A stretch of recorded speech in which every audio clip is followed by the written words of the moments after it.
আসসালামু আলাইকুম everyone, welcome to my new channel. আশা করছি আল্লাহর রহমতে সবাই ভালো আছেন।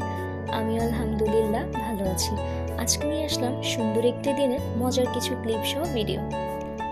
এই ভিডিওটি হচ্ছে কুরবানি ঈদের 2 থেকে 3 দিন পরের ভিডিও, অর্থাৎ আমার দাদু বাড়ি বিক্রমপুরে।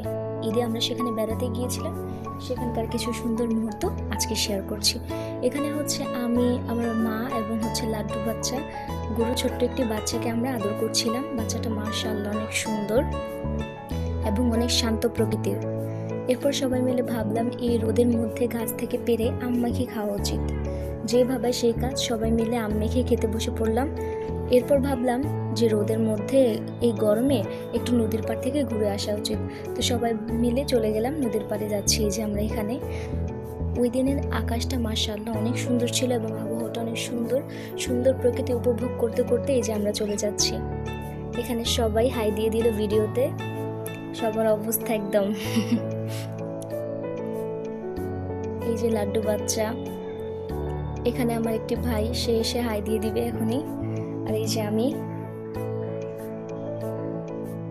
সবাই মিলে আমরা যাচ্ছিলাম সুন্দর রাস্তা উপভোগ করতে করতে।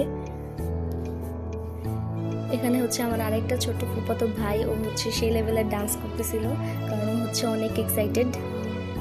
আসলে শহরে থাকাকালীন এরকম গ্রামীণ গাছপালা ঘেরা প্রকৃতি পরিবেশ আর এরকম সুন্দর শান্ত স্নিগ্ধ নদী, এসব কিছুই তো পাওয়া যায় না। সেই জন্য গ্রামে আসলে এগুলো নিয়ে উপভোগ করতে খুবই ভালো লাগে, মন ছুঁয়ে যায়।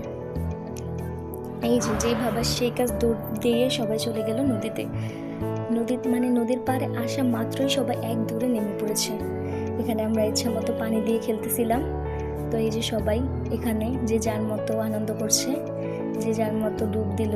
আমার অবশ্য নদীতে একটু ভয় লাগে, তাই আমি ডুব দিয়ে ঘুর করতে পারি না, সাঁতারও জানি না।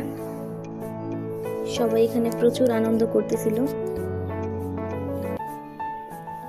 আসলে এই মজার মুহূর্তগুলো পরে ক্যামেরা বন্দি করে রাখলে, পরবর্তীতে দেখলে আবার সেই উপভোগগুলো যেভাবে করেছিলাম সেগুলো আবার মনে পড়ে যায়, তাই না? আসলে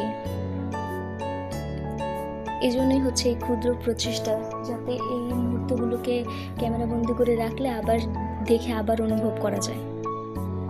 হ্যাঁ, নদীটা খুবই সুন্দর। এখান থেকে তো বেশি দেখা যায় না, বাট নদীটা আসলে অনেক বেশি বড়।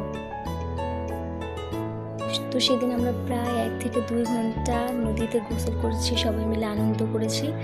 তারপরে আবার সুন্দর সেই গাছপালা ঘেরা প্রকৃতি দেখতে দেখতে, রৌদ্রোজ্জ্বল রাস্তা, রৌদ্রোজ্জ্বল দিন দেখতে দেখতে চলে আসলাম বাড়িতে। আর এখানে একটি জবা ফুল আমাকে একটা বাচ্চা গিফট করেছিল। যাই হোক, আজ এই পর্যন্তই। আল্লাহ হাফেজ, সবাই ভালো থাকবেন। Good bye.